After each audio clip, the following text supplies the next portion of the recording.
Hello everyone, No One Consequence here with episode 9 of my remastered original Dungeons & Dragons Adventure Module playthrough series, the campaign from which is now in its 11th year. So as always, spoiler alert, in this video I will be revealing details found in this adventure module. And here is the current status of all the party members. Aramis and Obrak are still missing, while the rest of the characters are back at the temple to search for them. And here is a roster of both human and animal NPCs associated with the party. Where we left off last time, the characters had just freed some humans who were being held in a prison cell. When asked about Aramis and Obrak, the prisoner said that a human and dwarf had been briefly kept here, but had been taken away again not long ago. The talk among the guards sounded as if the two characters were about to be used in a sacrificial ceremony. An orc in a separate cell asked to be freed as well, promising to help the characters in the coming battle. Another orc, his friend, had been taken away at the same time as Aramis and Obrak. This orc wanted to rescue his friend and also get revenge on the Earth Temple forces. So the characters decided to take him along, figuring they could use all the help they could get. The Sergeant Major volunteered to scout ahead since he has infravision. However, peering around a corner, the first opponents he spotted were all well illuminated by torchlight. They were several human guards carrying shields with the now familiar black triangle symbol. This meant that they were in service with the Temple of Elemental Earth.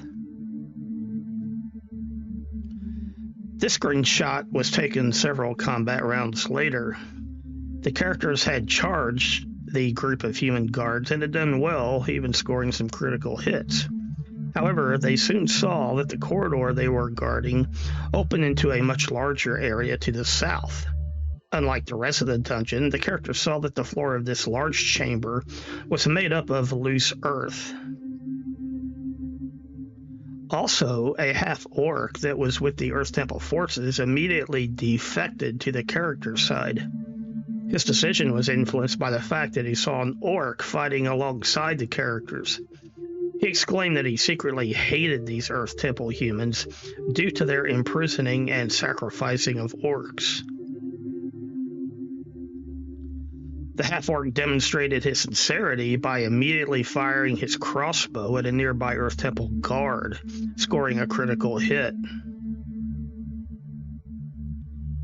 Meanwhile, an Earth Temple underpriest and some high-level fighters began moving to engage the characters. The Sergeant Major and Garrett finished off the last of the Earth Temple guards in the corridor. Quint and Otis moved up to engage an Earth Temple fighter in melee combat. Rory and the half-orc crossbowman fought other temple guards. And Thorol used a Halloween reward item, a flaming pumpkin seed, throwing it at the underpriest. The priest failed a saving throw and was killed by the resulting blast.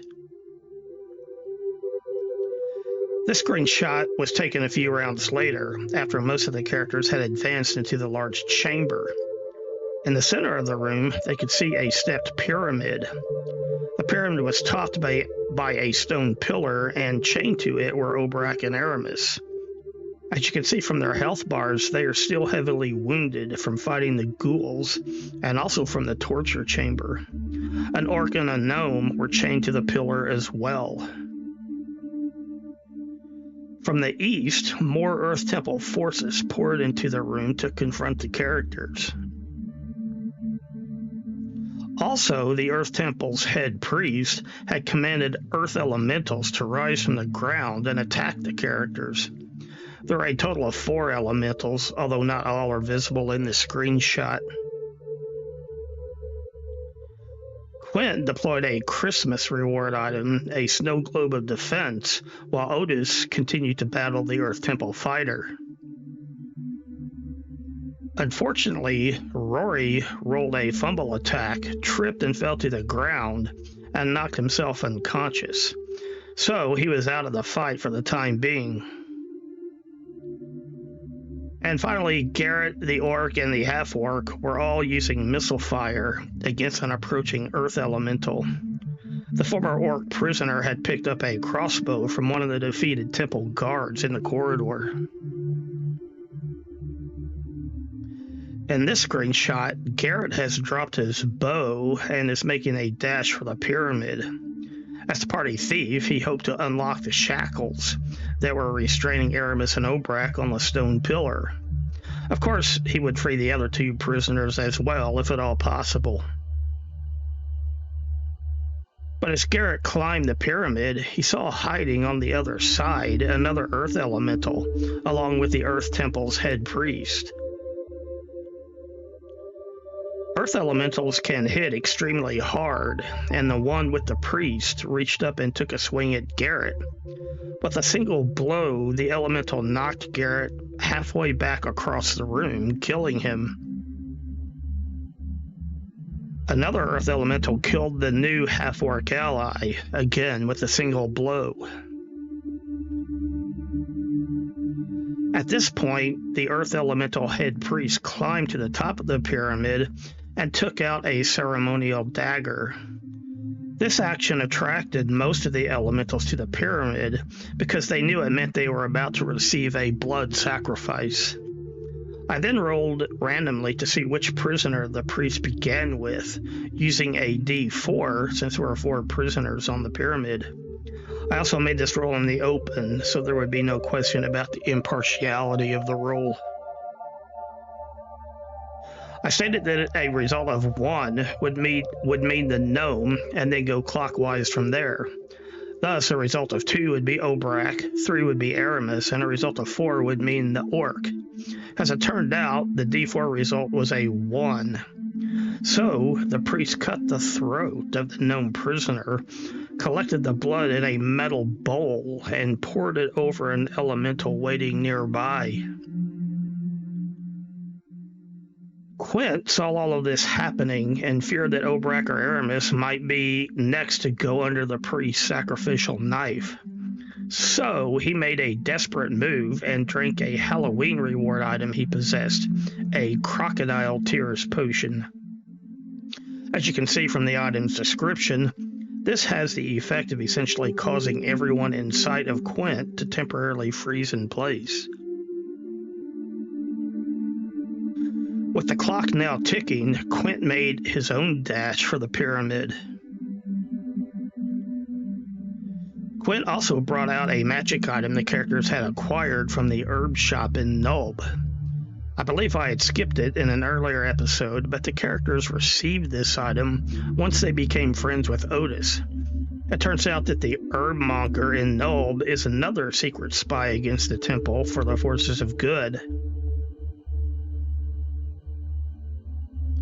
Quint administered a dose of the magic ointment to Obrak, which healed hit points and restored his strength. Rory had been unaffected by the crocodile tears potion because he was unconscious when Quint drank it, but now he had come to again and ran to the pyramid to help. Meanwhile, Quint gave Aramis an application of the healing ointment. Next, both Quint and Rory tried to attack the Earth Temple head priest. This aggressive act broke the effect of the crocodile tears potion and allowed everyone in the chamber to begin functioning again. Unfortunately, the priest has a very high armor class and avoided being seriously injured. The Earth Temple priest now realized that his plan for conducting the sacrificial ceremony had been thwarted. He was carrying a potion of speed, and he now drank it to facilitate his escape from the chamber. He was immediately pursued by the Sergeant Major, who in turn was chased by the few remaining Earth Temple forces. The Earth Elementals, sensing the priest's departure and no longer expecting a blood sacrifice, returned their attention to the intruders. The characters, calculating that the elementals would not pursue them beyond the dirt floor, began running for the chamber's exit. Unfortunately, Rory was struck by one of the elementals and killed, his body knocked all the way back to where the characters first arrived. But on the positive side, both Obrak and Aramis have an 18 strength. And now that they had been healed by the ointment, I allowed them a chance to break free from the shackles. Both of them succeeded in their attempt and could now move freely. Since the elementals were pursuing the other characters, Aramis and Obrak ran towards the Sergeant Major. He had been forced to single-handedly fight the remaining Earth Temple guards, while the head priest made his escape. Thorl and Otis began circling around the outside perimeter of the Earth Temple chamber, hoping to come up on the other side. Their plan was to intercept the fleeing Earth Temple priest, or at least help the Sergeant Major and the others. However, they encountered some bugbears approaching from the south, and had to stop and fight them. After defeating the bugbears and the last few Earth Temple stragglers, the two groups of characters encountered each other outside the far south end of the Earth Temple chamber. They found no sign of the Earth Temple priest, only a flight of stairs leading deeper underground. However, by this point, the characters did not feel like they were in any condition to explore it. Returning to the Earth Temple chamber, the characters found it completely deserted. They wanted to retrieve Garrett's body, but were sure that the Earth Elementals would reappear if they entered the room. So, long story short, Quint volunteered to run inside first and kite the elementals around, while the other characters grabbed up Garrett. The plan worked, and although the elementals made attempts to hit Quint, they missed. You can see in the chat window here the low attack rolls I made. One final loose thread was what happened to the orc who was previously shackled here on the pyramid. When the characters returned to retrieve Garrett's body, there was no sign of either him or his friend, who had joined the party to help in the attack. The characters could only assume that, during all the confusion in the final rounds of the battle, the orc who had joined them freed his friend, and together they fled the temple. So, the characters exited the temple as well, and Otis returned to Nulb. The party arrived back at Hamlet by dawn, and they immediately went to the Church of St. Cuthbert.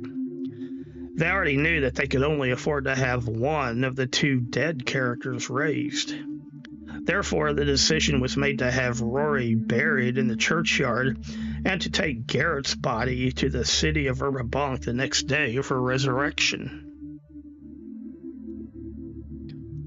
After Rory's burial, the characters returned to the Inn of the Welcome Wench. There they found that Elmo, Quan, and Jasmine had returned from their trip to take the girl child Newt back to her home in the town of Twilight Falls. This was good timing because tomorrow the characters would need the wagon to haul Garrett's body to Verbabank. One final question you may have is, why does Aramis have this skull symbol attached to him? Well, to answer that question, we have to go back a couple of days to when Aramis was first attacked and captured by the ghouls. And it was during that attack that Aramis received this critical hit. During his captivity, Aramis's wounds had gone untreated, and although his hit points were now healed, I ruled that his face was still badly scarred. Now, this is the portrait that Aramis's player had been using to represent his character. However, we joked that he now looked something like this. So, Aramis's player said he would use his personal money to see if the priest at Verbabank could do something about his current appearance. Alright, well that's all I have for now. Thanks for watching. If you enjoyed the video, please hit the like button. If you can, please leave a comment and let me know what you think.